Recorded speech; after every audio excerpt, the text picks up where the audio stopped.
Bonjour, juste avant l'orage, on va parler aujourd'hui d'un arbrisseau qui pourrait intéresser du monde. C'est parti!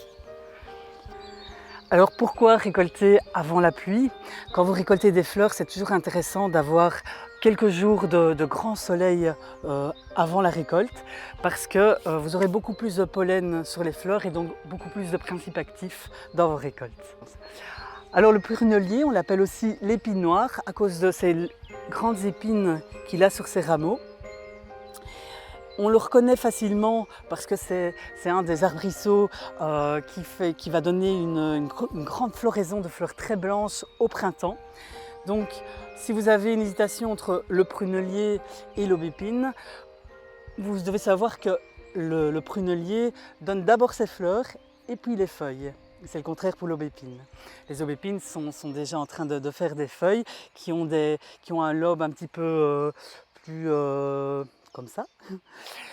Tandis que l'épine noire ici va avoir des feuilles un peu ovales et légèrement dentelées.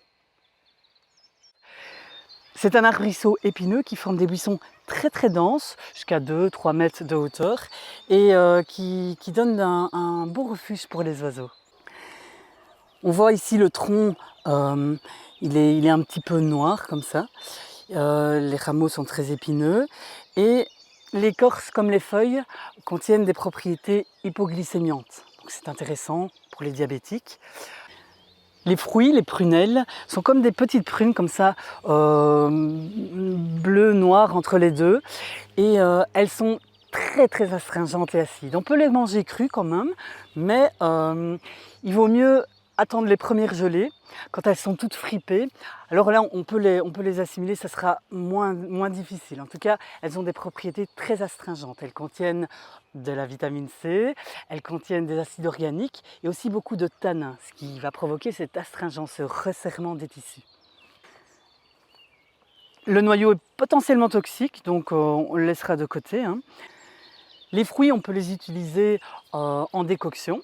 Donc, si vous avez la diarrhée, la dysenterie, ça va resserrer les tissus, ça va, avec la propriété astringente, ça va vraiment calmer la diarrhée.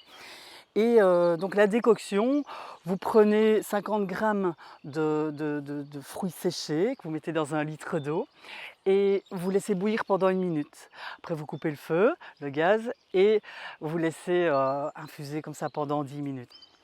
Et vous buvez 1 tasse par jour et vous allez l'utiliser contre les affections buccales, les gingivites, les pharyngites. Le prunellier, c'est un régulateur du ventre. Ces fleurs vont vraiment relâcher la sphère intestinale et ces fruits vont la resserrer. D'ailleurs, l'abbé Knepp disait que les fleurs de prunellier constituaient vraiment le laxatif le plus inoffensif qu'on puisse trouver et que chaque famille devrait avoir des fleurs de prunellier séchées dans sa pharmacie. Donc, si vous ressentez le besoin d'une purge, vous prenez des fleurs séchées, vous les faites bouillir 1 minute, à peu près 2-3 grammes par tasse, et vous prenez une tasse le matin ou à midi, en tout cas à jeun, juste avant de manger, ou le soir si vous faites du jeûne intermittent, et ça pendant 3-4 jours. L'infusion agit tout doucement, sans inconfort, mais elle purge à fond, donc elle va assainir toute la sphère digestive.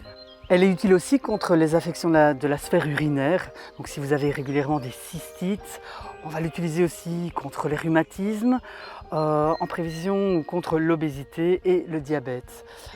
Il est utilisé comme porte-greffe, donc c'est un arbre vigoureux bien de chez nous, il est bien implanté, il y a vraiment toutes les meilleures conditions environnementales pour lui, et donc il va nous apporter un maximum de principes actifs. Donc, le prunellier, c'est encore un arbre qui va nous aider à devenir autonomes et à sortir de la peur. Voilà, si cette vidéo vous a plu, pensez à liker, vous abonner, partager, ça augmente sa visibilité. Ciao!